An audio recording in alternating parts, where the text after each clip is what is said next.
এক্সের সহগ কত? তোমরা তো আগের ভিডিওতে দেখেছো যে এক্সের সঙ্গে যেই গুণাকারে থাকবে সেই এক্সের সহগ। কিন্তু আমি যদি বলি শুধুই এক্স, ওর সহগ কত? তুমি কি বলতে পারবে? আচ্ছা, এটার জন্য আমাকে জানতে হবে ওর সঙ্গে কেউ গুণাকারে আছে কি না। তার আগে একটা উদাহরণ দিই তোমাদেরকে। আমি বললাম 5। তুমি কি জানো 5-এর সঙ্গে কে গুণাকারে আছে? এটা কিন্তু ছোটোবেলায় করে আসা। আমরা যখন আহ, পৃথিবীর যে কোনো সংখ্যা নাও, যে কোনো তুমি চলক নাও, প্রত্যেকের সঙ্গেই এক গুণাকারে আছে। এবার এটা আমি কিভাবে বলতে পারি? আমি বললাম 1 × 5, তার উত্তরও 5 হয়। আমরা কিন্তু এটা এর আগেও করেছি। যেমন যখন আমরা 2x = 2 লিখি, 2টাকে এদিকে ভাগ আকারে আনতে চাই, তখন 2x/2 হয়, আর ওই পাশে 1 থেকে যায়। ভেবেছো কি এখানে কেন 1 থেকে যায়?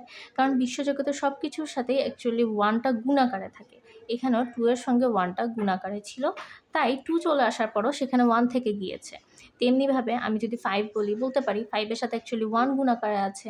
এটা কিন্তু তোমরা আরও একটা জায়গায় দেখেছো।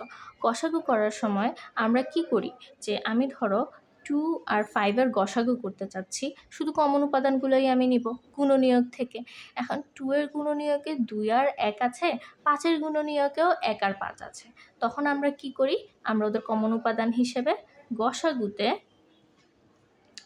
1 নিই।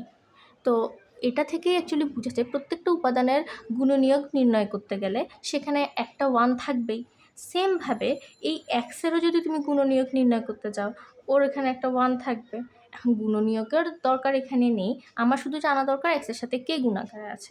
আমি বলতে পারি এক্সের সঙ্গে অ্যাকচুয়ালি একটা 1 গুণাকারে আছে, আর এই 1টাই হলো আমার এক্সের সহগ।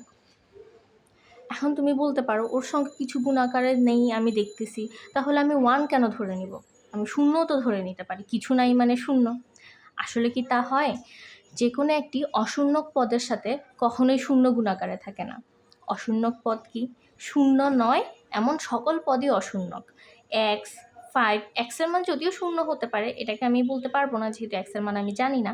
কিন্তু তুমি 5-এর কথাই চিন্তা করো, এখানে 5 কিন্তু 0 না, তার মানে একটা অশূন্যক পদ।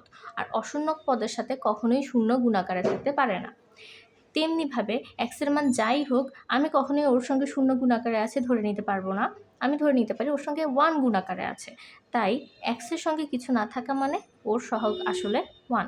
এটা এক্সই হতে হবে কথা না, তুমি যে কোনো কিছু বলতে পারো। আমি তোমাকে বললাম একটা সংখ্যা শুধু 4, আর আমি তোমাকে বললাম ওর সহগ নির্ণয় করো, ওর সহগ ওইখানে হবে 1। আচ্ছা, সহগের বিষয়টিতে গেল। এবার তুমি বলবে সহগের বেলা তো গুণ সম্পর্ক ছিল, যেটা আমরা ছোট থেকে দেখে আসছি, যে কোনো একটা সংখ্যার সাথেই 1 গুণ আকারে থাকে, বা যে কোনো পদের সাথেই 1 গুণ আকারে থাকে। কিন্তু ঘাত তো আমরা ছোট থেকে কোথাও দেখে আসিনি, ঘাতের বেলা তো গুণ সম্পর্কও নেই। তাহলে আমি যদি বলি শুধু এক্স, ওর ঘাত অ্যাকচুয়ালি কী হবে? আমরা ঘাত বলতে কি বুঝি? যার উপরে বসেছে সে কতবার গুণ আকারে আছে তা বুঝাচ্ছে। তাহলে একটু উদাহরণ দিয়ে দেখি। x⁴, এর অর্থ এক্স 4 বার গুণ আকারে আছে, 4 বার। এখন আমি যদি বলি x⁴, তাহলে আমি বলতে পারি এক্স 3 বার গুণ আকারে আছে। এখন আমি বলি যে আরেকটা কম এক্স গুণ আকারে আছে, তাহলে আমি বলতে পারি x², যে এক্স 2টা গুণ আকারে আছে। এখন আমি যদি বলি না আরও একটা এক্স কমাও, তাহলে তুমি বললে শুধুই একটা এক্স।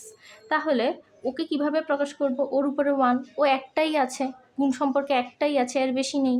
তো এই x⁴কেই আমরা মূলত এক্স দিয়ে প্রকাশ করি, যে ও সবচেয়ে ছোট মানের ঘাত। অ্যাকচুয়ালি সবচেয়ে ছোট মানের ঘাত না, ওর চেয়ে ছোটও হয় সবচেয়ে ছোট পূর্ণসাংখ্যিক ঘাত, ধনাত্মক পূর্ণসাংখ্যিক ঘাত।